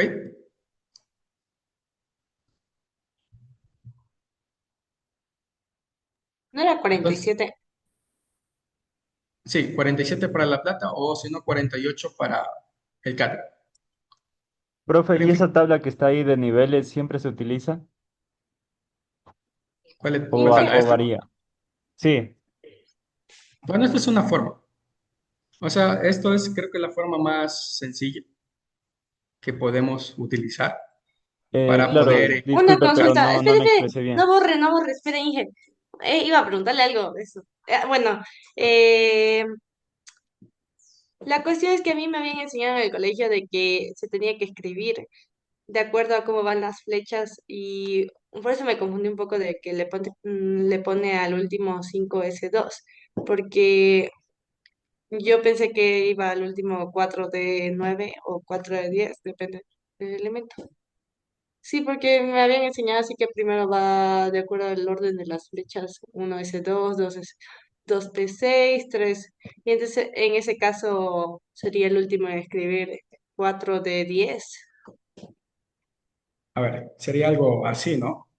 Que te entiendo algo como esto. Así, ¿no? Así, así, así y así, ¿verdad? En ese orden. Sí, sí. Sería 1S, 2S, 2P6, 3P4. Aquí sería después del 2S2. Perdón, 2S2, ¿dónde está? 3S aquí. 4S2, ¿verdad? Desde acá. Retomando la configuración desde aquí. 4S2 sería 3P6 y después sería 310 3 de 10, 4p6 y 5s2. Ya, entonces acá, ¿cuántos tenemos? Tenemos 2, 4, 10, 12, 12, 18, 20, 20 sería 30, 30, 38, ¿verdad? 38, aquí sería 6, 6s2, 38 sería 40, y acá tendríamos que sumar más 6, que sería 5p6, sería 46. ¿Cuántos me hace falta? Me hace falta uno más, sería 4 de 1. ¿Sí, no? Sí, me parece algo similar. Ahorita estoy media oxidada, pero sí me acuerdo que habían enseñado así como ese diagrama que usted le va haciendo. Ajá, el Y diagrama, sí, ok, perdón, el diagrama del árbol. Ajá. Bueno, cualquiera de las dos formas se puede hacer. Yo prefiero hacerla así porque es mucho más fácil, pero cualquiera de las dos formas puede estar bien. Ahora, ¿cómo es que se dan cuenta si es que está bien o está mal? Esto de acá. Váyanse a la tabla periódica. La tabla periódica tiene este resumen. Entonces, todos los elementos que estén justamente después del helio siempre van a tener la misma estructura que el gas noble, ¿verdad? Entonces, si están en dudas, vayan al gas noble. Y el gas noble, pues desde el helio, comienza a seguir. Comienza a bajar 1s, 1s, 2s elevado a 2, 2p elevado a 6, y de forma sucesiva, y de forma sucesiva, y de forma sucesiva. Entonces, todos los elementos que están justamente después de la tabla de la columna de los gases nobles, siempre se va a desprender su configuración electrónica desde el anterior gas noble de la fila en la que están. Ejemplo, el arsénico. El arsénico comienza desde la configuración del argón y después se desarrolla con los orbitales que le hagan falta, ¿no? Pero el argón siempre va a tener la misma configuración electrónica. Esa es una forma también de poder, de poder corroborar. Si no están seguros del orden, váyanse acá, al gas noble. El gas noble tiene ya configuración de neón más los orbitales del final que no se han llenado aún del argón. Y si es que quieren hacer, bueno, la configuración electrónica del selenio, ya saben que primero que va a venir la configuración electrónica del argón y después llenan los últimos orbitales con los electrones que les haga falta, que en este caso son 18 menos, bueno, 38 menos 18 son 20, 16. Serían 16 electrones más. Por lo tanto, debería de tener, ¿qué orbital? Aquí está el orbital 3d10, que sí tiene sentido, porque aguanta hasta 10 electrones. Y acá está el orbital S con 2 electrones llenos y el orbital P con 4 electrones. Entonces ahí estaríamos completando, ¿no? Esa es una forma. Ahora, ¿cuál forma prefiero yo? Porque es más fácil. Pues con este gráfico, porque es más fácil. O sea, solo tendrían que tendrían que guiarse del orden. El orden y que no se les pasen la cantidad de electrones.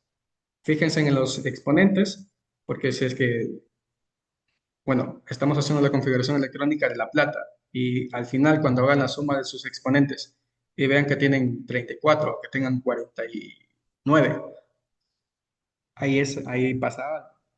Ahí seguramente están tomando electrones de un orbital que no es. ¿Cómo pueden verificar eso? Vayan a la tabla, vayan justamente a la sección de los gases nobles y vean qué configuración tiene el gas noble anterior al elemento que están escribiendo su configuración y vean qué les hace falta. Ah, miren, en este orbital 3s no va un electrón más, solo es 3s elevado a 1, algo por el estilo. Entonces, esta es una forma. Ahora, la forma en la que ustedes se manejen mal, mejor. Pero tengan en cuenta que el orden, o sea, el orden va a ser el mismo y la configuración siempre va a ser la misma. Entonces, la forma en cómo llegan al resultado, con tal que les sea fácil para ustedes, está bien. ¿Ya? Profe, Entonces, eso le preguntaba. ¿Esa tabla siempre se va a utilizar para sacar para todos los elementos de la tabla periódica? cuando hablemos de los elementos de esta tabla periódica, sí, cuando hablemos de, por ejemplo, de algo como esto, de que les diga argón, argón, pero digamos que es un argón, pero que está cargado, no, perdón, argón no, casi la cago. Argón no, digamos que es el flúor. Quiero que me representen o me escriban la configuración electrónica del flúor, pero que el flúor no es un flúor neutro, que no tenga carga, sino un flúor -1. Ya. En este caso, no se deben de confiar en la tabla periódica porque acuérdense de que este es un elemento que tiene una carga. Es decir, que este flúor tiene un electrón más, ¿ya?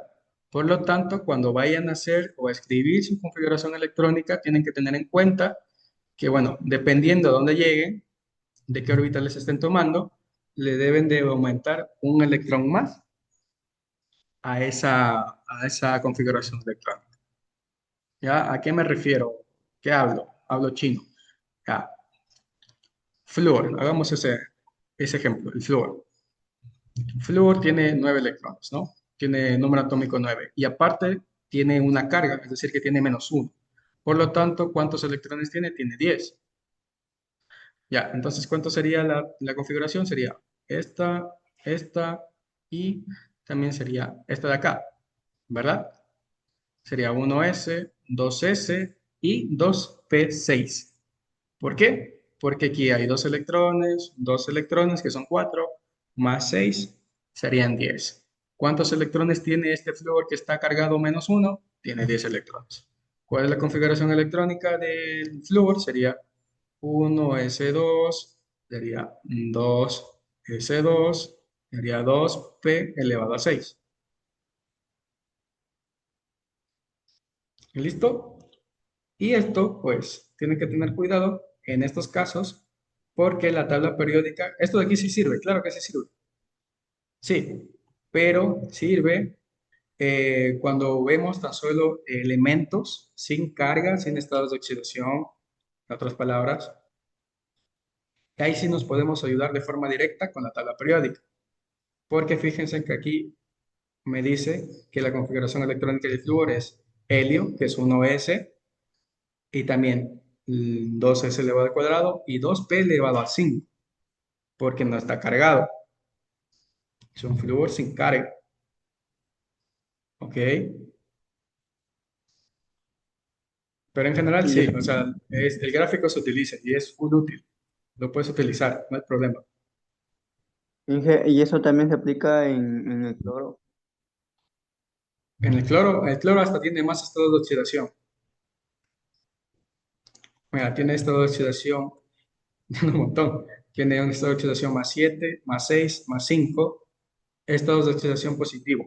Es decir, que también lo puedes utilizar para el cloro. Digamos que el cloro tiene un estado de oxidación, digamos uno bajito, un +4. Ya, ¿cómo escribimos la configuración electrónica del cloro que tenga oxidación +4? ¿Cómo quedaría bien? Es decir, que a mi cloro original o al cloro que está representado en la tabla periódica, que tiene 17 electrones, número atómico tiene 17, está cargado de forma positiva. Entonces, ¿qué significaba la carga positiva en un elemento? Significa que le hace falta X cantidad de electrones al elemento original. Por lo tanto, este cloro que tengo aquí, ¿cuántos electrones tiene? Antes tenía 17, se cargó de forma positiva +4. Ahora, ¿cuántos tiene? Tiene 13. ¿Ya? Entonces, son 3 electrones. Esos 3 electrones se van a tener que agrupar, ordenar en los orbitales que tenemos aquí. Solo debemos de contar cuáles son los orbitales que podría ordenarse o que podría ocupar estos 13 electrones de aquí. ¿Cuántos son? Vamos a ver. No sabemos aún. Sería algo como esto, ¿no? Hasta aquí tengo 2 más, 4 más 6, 10, más 2, 12. ¿Cuántos más hace falta? Me hace falta un electrón más. Ese electrón más lo puedo ocupar, es que voy desde acá. ¿Cuánto es? 3p elevado a ¿cuánto? Como solo me hacía falta 1, ya no sería elevado a 6, sino que sería elevado a 1. Ahí ya tengo ¿cuánto? 1 más 6 más 2 más 2 más 2 sería igual a 13. Y ahí ya puedo escribir la configuración electrónica de un ion de cloro elevado más, bueno, con oxidación más 4. Ay, perdón. Ya. Entonces, esa es una forma. Y solo tienen que fijarse en qué tipo de elemento están configurando, ¿ok? ¿Qué tipo de elemento, con qué tipo de elemento están trabajando? Si es un elemento sin carga, buenísimo. Me voy a la tabla periódica y veo, bueno, el elemento flúor está en la segunda fila, por lo tanto, su configuración electrónica va a partir desde la configuración electrónica del helio, más los átomos que me hagan, bueno, los electrones que me hagan falta para completar todos sus orbitales. Muy bien. ¿Y qué tal si voy, no sé, voy desde acá al calcio? Tiene 20 electrones. Muy bien, entonces voy contando. 2, 2, 6, 2, 6, 2. ¿Cuántos tengo? 4, 6, 10, más 2, 12, más 2, más 6, 18, más 2, 20. Bueno, entonces todos estos orbitales de aquí tienen mi átomo de calcio. ¿Verdad? Entonces, así podemos ir jugando. Tranquilos, tenemos más ejemplos. Tenemos más ejemplos acá. Los podemos hacer, pero ya se nos pasó el tiempo. ¿Ok? No importa, profe. A ver. Bueno, hagamos estos ejemplos de acá. Estos ejemplos de aquí son un átomo muy sencillo, que es el hidrógeno, el átomo del agua, bueno, el átomo del oxígeno, y el neón. Ya, entonces tenemos un átomo sencillito, un átomo un poquito más complejo y tenemos un gas noble. Ya, ¿cuál es la diferencia entre el hidrógeno, el oxígeno y el neón? Pues hay que fijarnos en los electrones que tiene. Entonces, para el hidrógeno, ya sé que tan solo tiene un electrón, está fácil. Rayo en la primera diagonal y veo, primer orbital va a tener solo un electrón ocupado. ¿Me coincide con la tabla periódica? Pues claro, tengo un electrón aquí, número atómico igual a 1. Por lo tanto, voy a tener un electrón. Con el oxígeno me dicta que voy a tener, un número atómico igual a 8. ¿Verdad? Entonces, ¿cuántos electrones ocuparían o cuáles son los orbitales que ocuparían esos 8 electrones? Entonces, voy tachando. Ya sé que la primera diagonal o el primer orbital del primer nivel atómico, acuérdense de los niveles, me va a ocupar tan solo 2 electrones. El segundo nivel también tan solo tiene un orbital que también me ocupa tan solo 2 electrones más. Entonces serían 2 más 2, 4. ¿Cuántos más hacen falta? 4 más. Y el siguiente orbital que me faltaría aquí o que le sigue, dime, Johan. Dice, disculpe, yo tengo que seguir trabajando, por eso ¿será que me puedo retirar, por favor? Sigue nomás, Johan. Sigue nomás. Tranquilo. Ya. A ver, ¿qué iba? Sí, ya. Serían 2 más 2, 4. ¿Y cuántos más hace falta? 4 más, ¿verdad? Serían 4 electrones que me hacen falta completar. Por lo tanto, ¿qué tipo de orbital debería ocupar? Sería, en este caso, un orbital tipo P, pero, no, este es el nivel 2, sí. Sería un orbital tipo P en el nivel atómico número 2, pero ya no podría ocupar 6 electrones por completo, porque solo me hacen falta 4. Entonces, este orbital P debería estar elevado a 4. Entonces tendría 4 en los dos primeros orbitales, más 4 en el orbital P, sería 2 más 2 más 4, serían 8. Y ya completaría todos los electrones. Para el neón, como les había dicho, todos los gases nobles tienen todos sus orbitales ocupados. Toditos. Entonces, los orbitales que conforman al neón son dos. Justamente el orbital S en el primer nivel atómico, el orbital S, pero en el segundo nivel atómico, y en el mismo segundo nivel atómico, el orbital P, pero completo al 100%. Entonces, como tengo tan solo 10 electrones, sería primer orbital, ocupa 2 electrones, segundo orbital, que es el 2s elevado a 2, me ocupa 2 electrones más, y para el orbital P, que me puede albergar hasta 6 electrones, pues le coloco 6, ¿no? Sería 2p elevado a 6. 4 más 6 sería 10. 10 electrones que me coincide con el número atómico del neón. Y así de forma sucesiva. Y así de forma sucesiva para los demás elementos. ¿Ya? Entonces, bueno, esto también lo podemos ejemplificar si es que nos vamos a esto de acá. Va. Una herramienta que ustedes pueden utilizar. Sí, se están viendo esto. Entonces, una herramienta que ustedes pueden utilizar para, también para comprobar y también para ver qué tipo de orbitales tiene y algunas otras características de los elementos es esta tabla que está disponible de forma online y que la están viendo ahorita. Entonces, esta aplicación te describe todos los elementos de la tabla periódica, también te describe cuáles son los orbitales que ocupa, los niveles de energía, la configuración en tipo kernel y también algo importante que ya vamos a ver después, la configuración electrónica en cajas. ¿Ya? La configuración electrónica en cajas no es otra forma más. Ahí me habían preguntado si había otra forma diferente de explicarlo, de escribirlo. Si lo hay. Y es esta manera.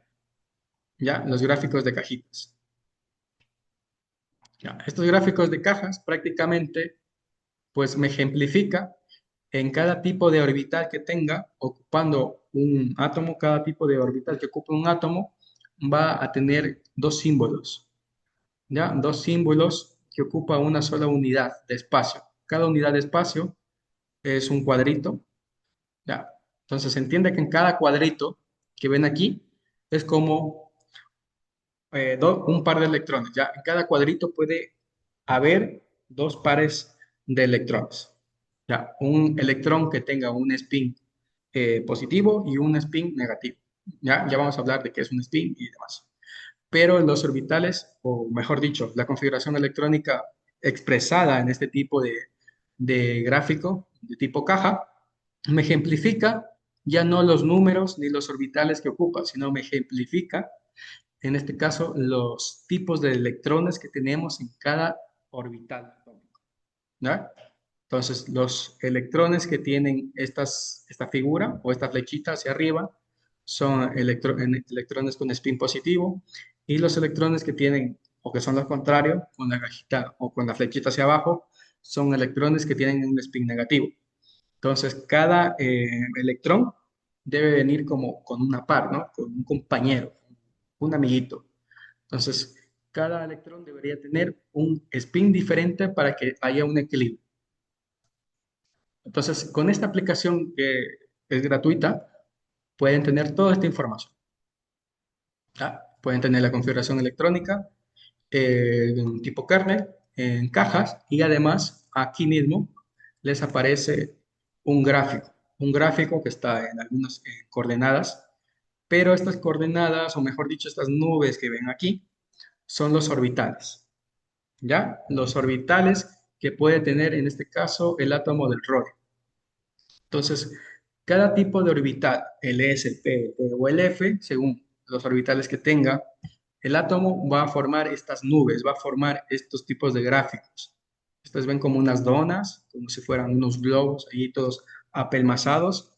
Estos gráficos o estas figuras es prácticamente lo que les había comentado al principio, que los electrones no es que tengan como, o no estén jerarquizados como en una escalera o en unas órbitas, como solemos entender, sino que, claro que están ordenados, los electrones están ordenados, sí, pero la verdadera forma que tienen son estas nubes de aquí, ¿ya? Entonces los electrones cuando interactúan, y más que nada cuando un átomo es más complejo, cuando un átomo va de algo más sencillo a algo más complejo, los orbitales que ocupa o que necesita para que todos sus electrones estén dentro van a ser diferentes.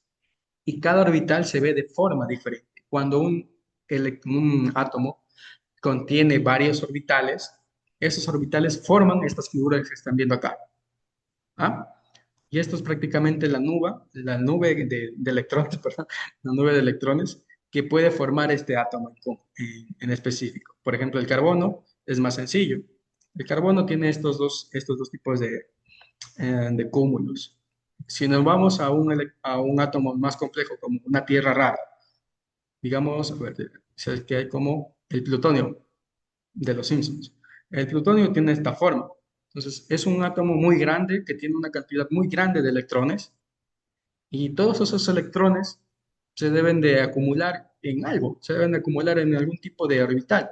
Entonces, tienen toda esta configuración electrónica, tienen una configuración electrónica muy larga y además tienen niveles de energía también muy extensos. Por lo tanto, es un átomo muy complejo y tiene, miren, esta forma tan rara, ¿no? Como si fuera un pan, como un pan de estos de hamburguesas, algo así.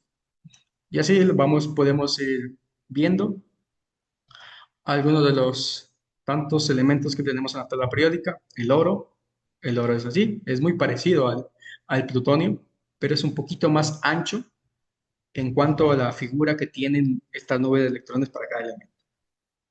Dime, Guillermo.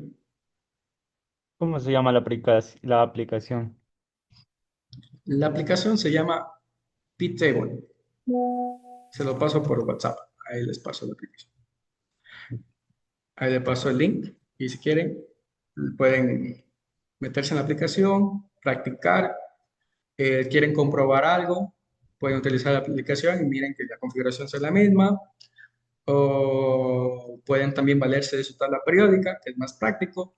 O si no, pues también pueden ver en este caso los tipos o la figura de los orbitales para cada elemento. Dime, Bianca, ¿qué pasó? Inge, tengo una consulta médica en el oftalmólogo. De pronto me puedo retirar. Sí, Bianca, ya acabamos. Ahorita sí ya acabamos. Gracias. Chicos, con esto acabamos. El próximo día seguimos. Pero hasta aquí está bien. Nos vemos. Nos vemos mañana. Profe, nos Hasta vemos. luego, profe. Buenas noches. Profe, nos vemos. Hasta luego. Luego, Nos vemos hasta mañana. Hasta luego, Inge.